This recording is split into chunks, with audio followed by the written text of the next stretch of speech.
From the North Country's news station, 7 News Tonight starts now. Tonight on 7 News, millions of dollars are heading to the North Country. New York State sending the cash, trying to recruit a workforce to the area for future jobs on the way. Plus, the state is sending more money this way as Governor Kathy Hochul hopes to address the affordable housing crisis across New York. And the latest from the campaign trail, a second state stopping former President Trump from being on the ballot while another GOP candidate is doing damage control. Good evening. Thank you for joining us. I'm Zach Grady. Garrett Domblewski is off tonight. 30,000 new jobs could be on the way to the North Country in the next decade.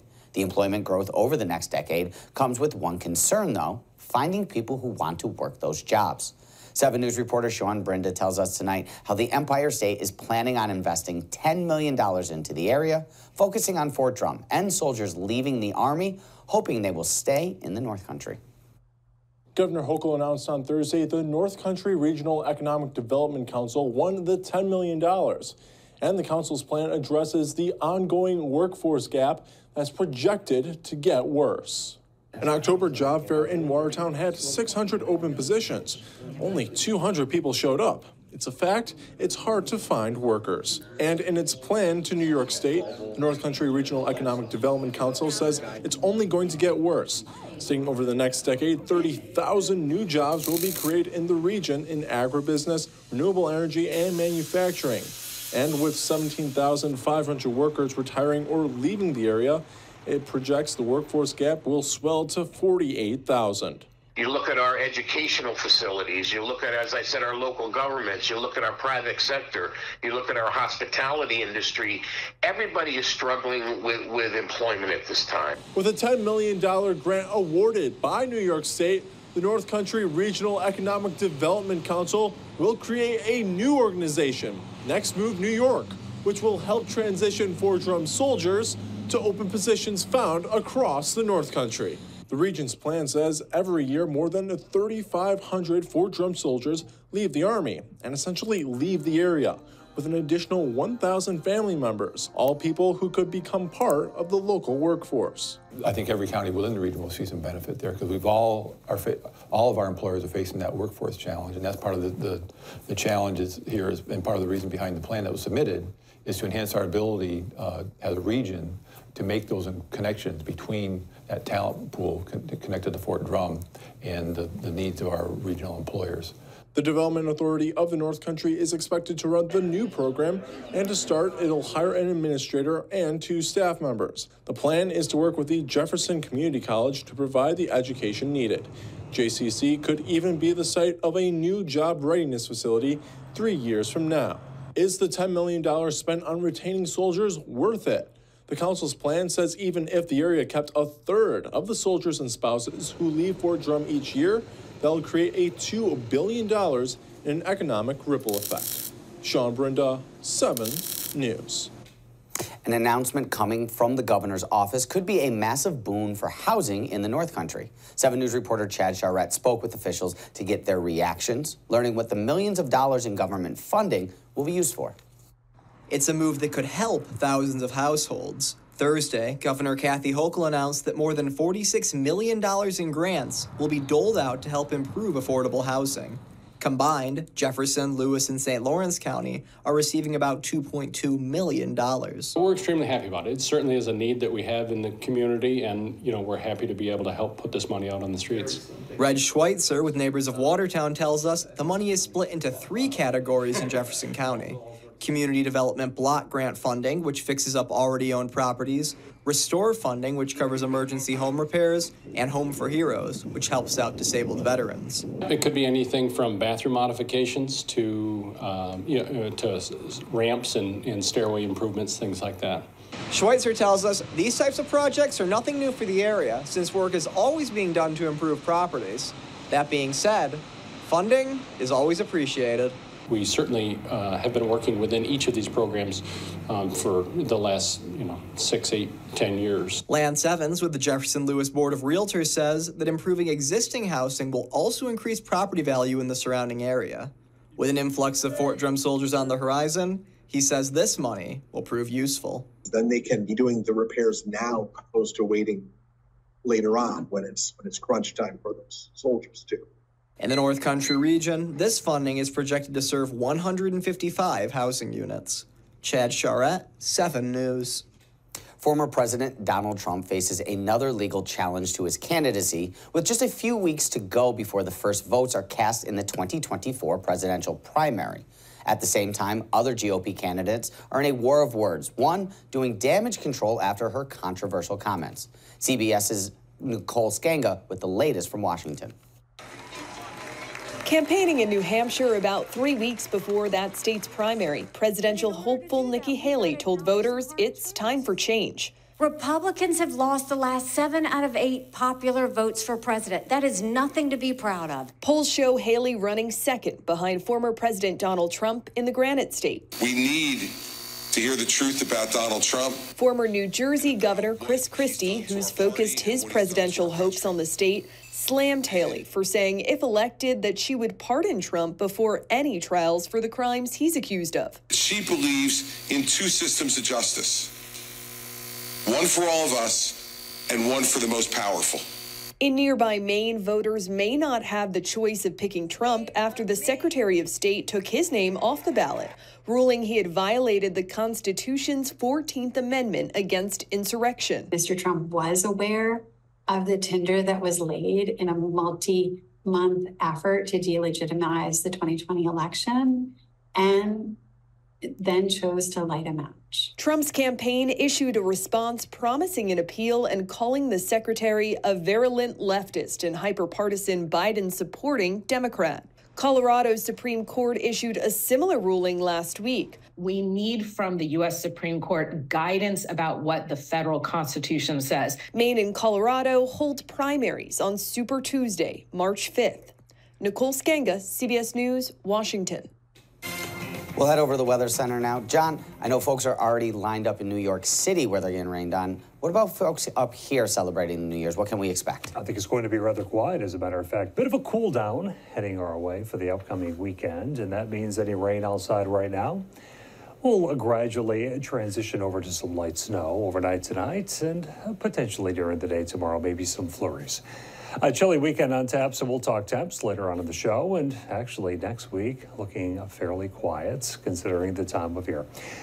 All right, let's check the maps. First weather brought to you by Doors Plus and Adams Center. Cold front working on by. You can kind of see it on the maps. Notice that line of precipitation, Quebec, Burlington, over Watertown, and also down towards Buffalo as well. So we'll talk temps and a whole lot more later on in the show. Let's send it back to you. Thank you, John. 2 Watertown firefighters are back home and recuperating after an accident last week during a training exercise. Chief Matt Timmerman tells 7 News both Captain Greg French and firefighter Pete Rose are at home recovering. Last week, both men were hurt while testing a hose near the Veterans Memorial River Walk along the Black River. One was flown to Syracuse for treatment. The other went to Samaritan Medical Center in the city. No other information is available to be released at this time. The village of Messina is lifting its water boil advisory. The advisory lifted Friday morning after water tests in the town and village water supply came back acceptable. The boil advisory was put into effect Wednesday after a water main break in the pipe at the bottom of the Grass River. A dive team and the Messina Public Works Department continue to work to fix the problem. At the time, though, officials are reporting that the water is okay for usage.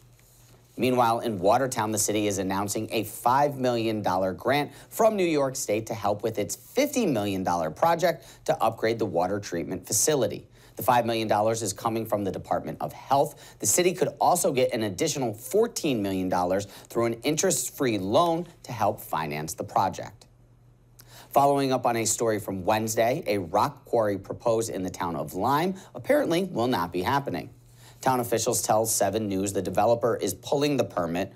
Earlier this week, we learned about the possibility of building it on 15 acres of land in Point Peninsula. Residents came out against the proposed plans in an online petition has more than 900 signatures. Still to come tonight, Mel Busler bringing us into the weekend with your North Country Sports Report. Hey, Zach, we head to the hardwood for our Athlete of the Week. That story in sports. Plus 2023 on post and overseas. From deployments, homecomings, and closings, we look back on all that mattered this year for the military community when 7 News continues. From the North Country's news station, you're watching 7 News Tonight with Garrett Domblewski. Tonight's weather with Jon Kubis. And your North Country sports with Mel Busler.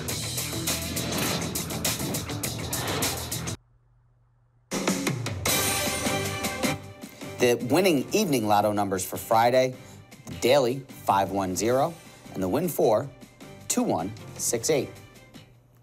Our 2023 year-end review continues tonight on Post. We look back on all that matters when it comes to Fort Drum and the extended North Country military community.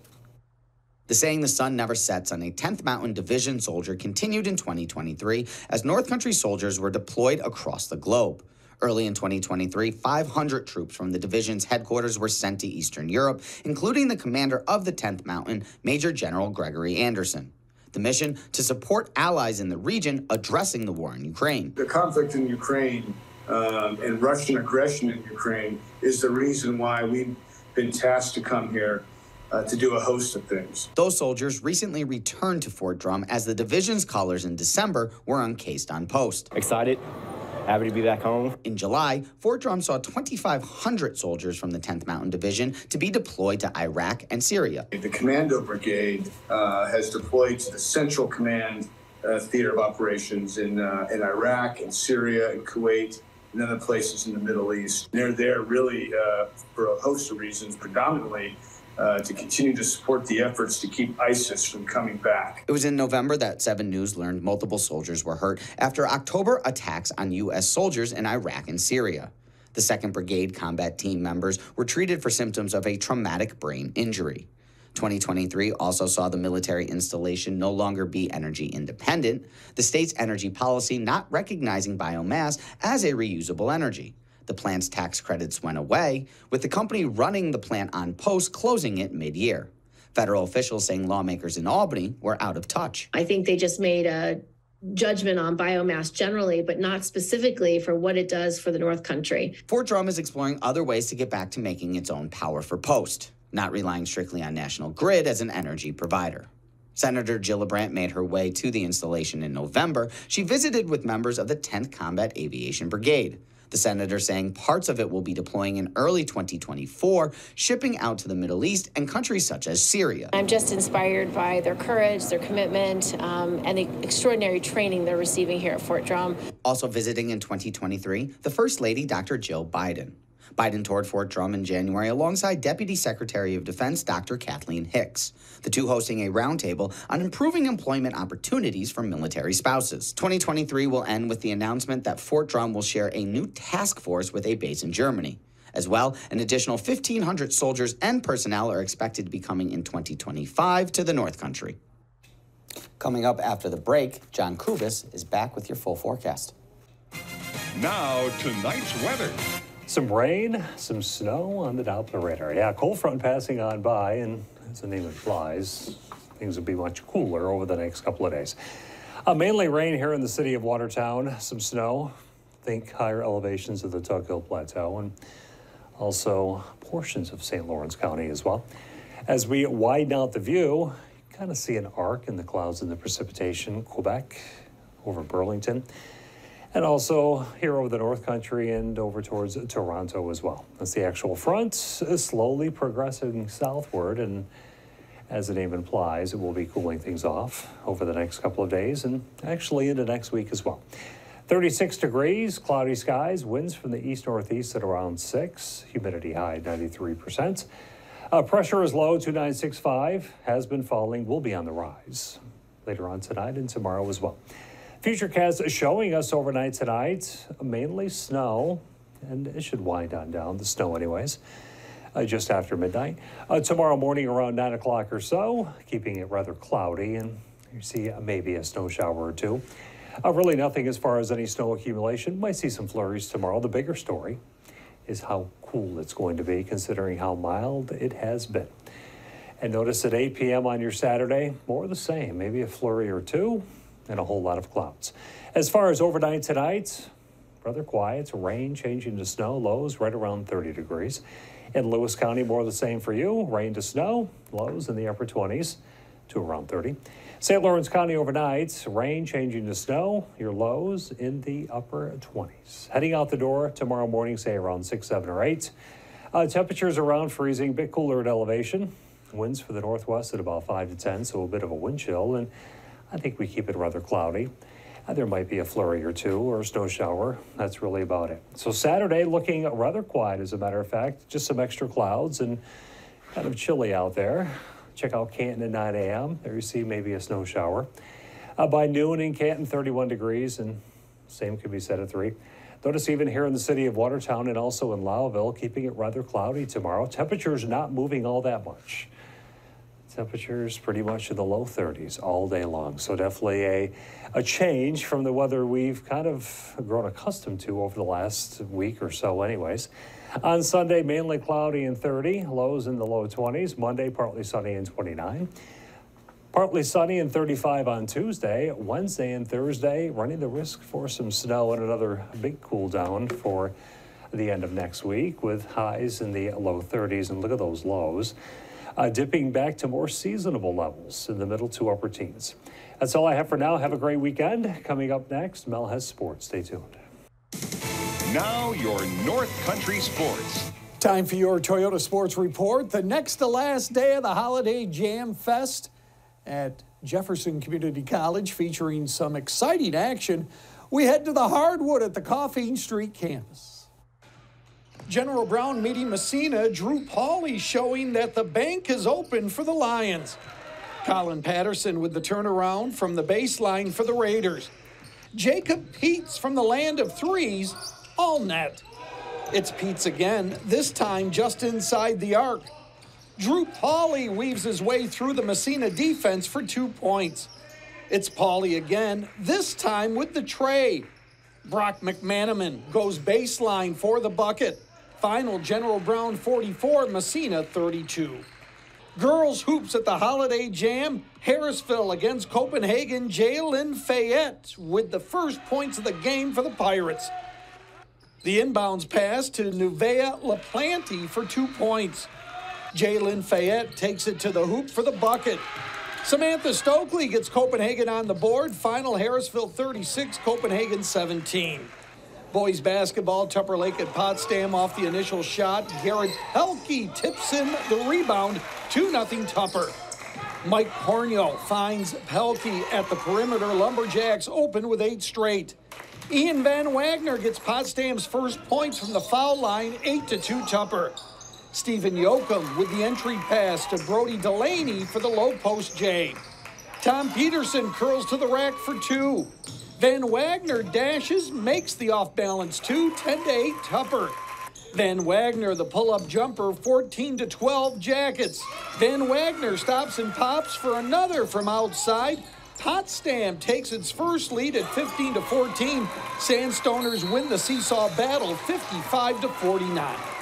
Al Gutterson tournament semifinal, Northeastern Clinton against Huvelton. Tony Taquino, the free throw here. Off the steal, Northeastern Clinton's Jordan Brown takes it to the rack. Landon Ashlaw answers at the other end for 3, 11-7 Bulldogs. Another steal for a fast break. Kyle Marshall for 2. Max Ribideau rattles home 3. Reese Brassois to Israel Paradise, who sinks the one-handed baseline jumper. Ashlaw puts away another 3. Huvelton pulls away in the final 3 minutes to win, 53-42.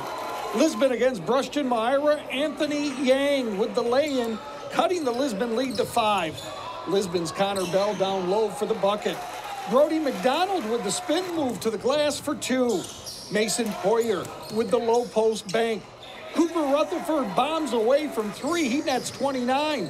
Rutherford connects with Tanner Fonda for 2, 24-12. Rushton closes to within 1 point with just a minute left, but Lisbon scores the last 8 in a row to beat the Panthers 57-48. Tonight's local scoreboard's brought to you by DPAO, an organization benefiting those in need, celebrating its 50th year of bringing entertainment to the North Country. Always looking for sponsorships for the new year. Give them a call As we speak, work is underway for the 2024 schedule of events. Stay tuned for updates. Recapping all the local action, Holiday Jam Fest for the boys. General Brown over Messina. Copenhagen defeats Edwards Knox. Allen Gutterson, Heuvelton Tournament. Lisbon over Brushton Myra. Heuvelton defeats Northeastern Clinton. Lowville over Ontech Charter. Elsewhere, Dwaynesburg defeats Sackett's Harbor. Gloversville, a winner over Carthage. APW down South Louis. Potsdam, a winner over Tupper Lake. Beekmantown beats OFA. Girls High School Basketball Holiday Jam Fest at JCC. Harrisville, a winner over Copenhagen. Bishop Grimes Tournament. South Jefferson, the winner there. Sammy Curtis Tournament at Canton. It was Hammond, a winner over Edwards Knox. Canton defeats Norwood Norfolk. General Brown downs Marcellus, and it was Northeastern Clinton, a winner over Governor. Men's college basketball, NYU over SUNY Canton. Men's college hockey, it was Arizona State defeating Clarkson. Boys high school hockey, Immaculate Heart, a winner there, and CBA JD defeats Norwood Norfolk. Girls high school hockey, Messina, a winner over Alexandria. Potsdam blanks Oswego, and Canton defeats Saranac Lake Placid. This week, we honor a basketball player from Watertown who has burst into the spotlight with some impressive games. His Midas touch around the basket earning him the Watertown Savings Bank 7 News North Country Athlete of the Week Award. Seth Charlton of Watertown receives this week's honor. This talented senior is averaging about 25 points a game so far this season. Among his high games, 43 points versus Fulton, 41 points against Carthage, 30 points versus Whitesboro, and 27 points against South Jefferson. This guard putting together a season to remember for the Cyclones. I think I played well. It's all up to my teammates, though. They find me the ball. They hit shots to open me up. We got bigs down low that can spread the floor for us. We got shooters that I can attack. I have been playing pretty well because of them. Teammates, again, I feel like, I've got really good sidekicks out there, people off the bench. Everyone can do anything, and then that just opens up spaces, holes for me to go, and then I just put it in the basket. I played JCC with Brad Spencer, so, we went to Spooky Nook, we won a tournament down there, and then just getting in the gym over the summer, getting faster, stronger, working on new things, quick first step. I think it all just paid off this year. I just love being competitive out here. I've played basketball since I was 7, so just bouncing the ball, getting out there. Basketball is the only sport you can score, and then you have to get right back on defense. Yeah, Seth has done a great job this year. This is his 3rd year as a starter on my team, on the Watertown team. Each year he's progressed and gotten better and better each year. This year he's exploded, has had some huge games for us. The Carthage game, he put the team on his back and got over 40 points in that game. He was outstanding again against Fulton, same type of play. When we needed a basket, he got us a basket. But he's not just a shooter, he's a great defender. He defends well, plays hard, does everything a coach would ask. I'm not surprised. I think it's one of those things, the progression over the years. Each year he's gotten better and better. He's really put a lot of time in the offseason. He's a basketball-first guy, so he played a lot of AAU. And we had 3 summer leagues last year. He played in each one of those. So his preparation for the season, to me, was what he needed to do, and the hard work is paying off.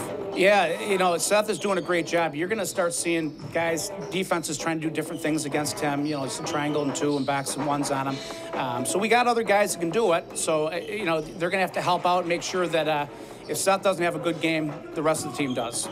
Congratulations to Seth Charlton of Watertown, the Watertown Savings Bank 7 News North Country Athlete of the Week. Well, that's it for now. We'll pause for the cause. This is the last time I'll be able to say this. Zach Grady after this timeout. As we sign off, I sign off for the last time here at WWNY. I want to thank the North Country community for the last 2 years and the wonderful experience and making me feel at home here in Watertown. Thank you for joining us. Have a good night.